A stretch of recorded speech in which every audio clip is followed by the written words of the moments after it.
Hello viewers, ఈరోజు మరికొన్ని కొత్త పదాలని నేర్చుకుందాం.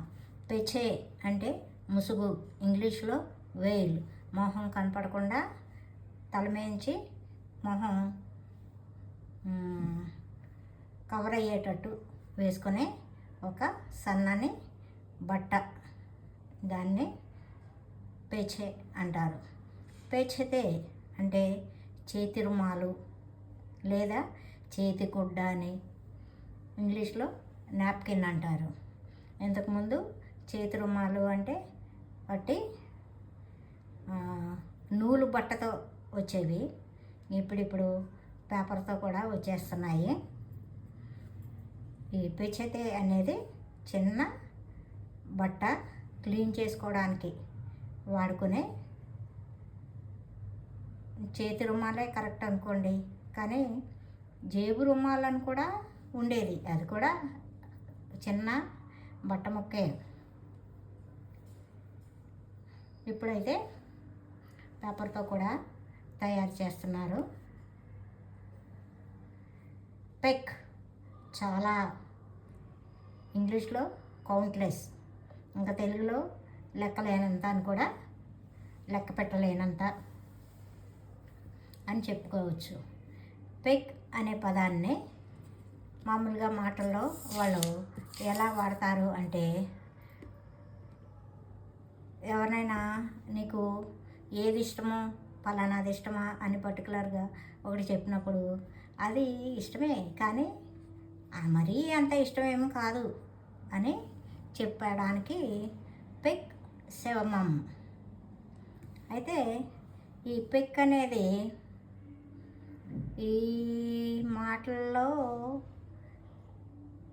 ఇష్టం లేదు అని చెప్పడానికే నేను విన్నాను, కానీ పెక్ సెవిందుం అన్నది నేను ఎప్పుడు వినలేదు. దానికి చోక్ సెవిందుం అనే పదం వాడడం విన్నాను. అలాగే చోక్ ఇస్తేదేం, ఏదైనా నాకు చాలా చాలా కావాలన్న ఇంట్రెస్ట్, కోరిక ఉన్నది అని చెప్పడానికి చోక్ ఇస్తేదేం లేదా చోక్ ఇస్తియోరం. అలాగే ఇది నాకు బాగా ఇష్టం లేదా బాగా నచ్చుతుంది అని చెప్పడానికి కూడా చోక్ ఇస్తియోరం అని చెప్తారు. లేదు చోక్ సెవిందుం, నాకు చాలా నచ్చింది అని చెప్పడానికి చోక్ సెవిందుం. మరి పెక్ ఇస్తేదేం లేదా పెక్ సెవిందుం అవి ఎందుకు మరి నాకు ఎక్కడ సీరియల్స్లో కనపడలేదు.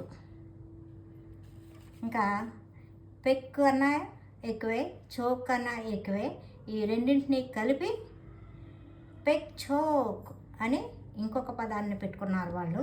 అదే బోలెడు అని, అంతులేని అని అర్థం వస్తాయి.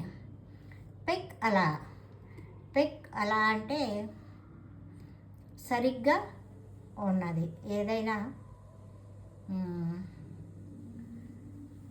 ఎగ్జాక్ట్లీ అన్నది కాదు, కరెక్ట్ అన్నది కూడా కాదు, ఓకే బాగుంది, పర్వాలేదు, సరిగ్గానే ఉన్నది, ఆల్ రైట్ అని చెప్పడం అన్నమాట.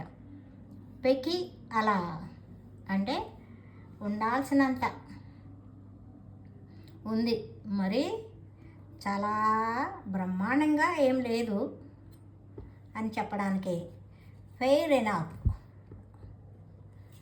కావాల్సినంత ఉన్నది, ఉండాల్సినంత ఉన్నది అని చెప్పడానికి పెకి అలా. పెంబే ఇంగ్లీష్లో పింక్ కలరు, లేత గులాబీ రంగు. పెంచే పంజా, పంజా అంటే పులి పంజా, లేదు జంతువుల యొక్క పాదాలని కూడా పెంచే అంటారు. పెంజరే కిటికీ. పెర కెందే చిల్లర వ్యాపారం, రిటైల్ బిజినెస్.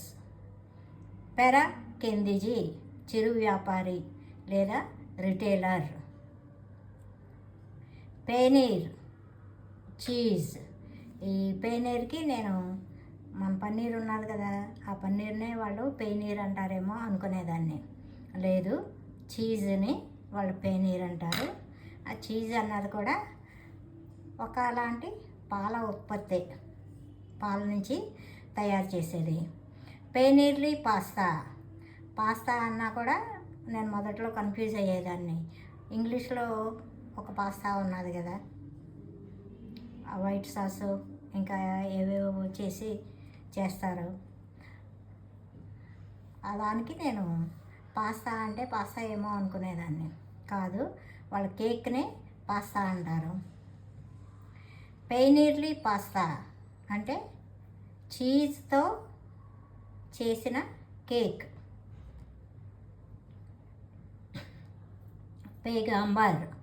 పేగంబర్ అంటే ఇంగ్లీష్లో ప్రాఫిట్, తెలుగులో ప్రవక్త.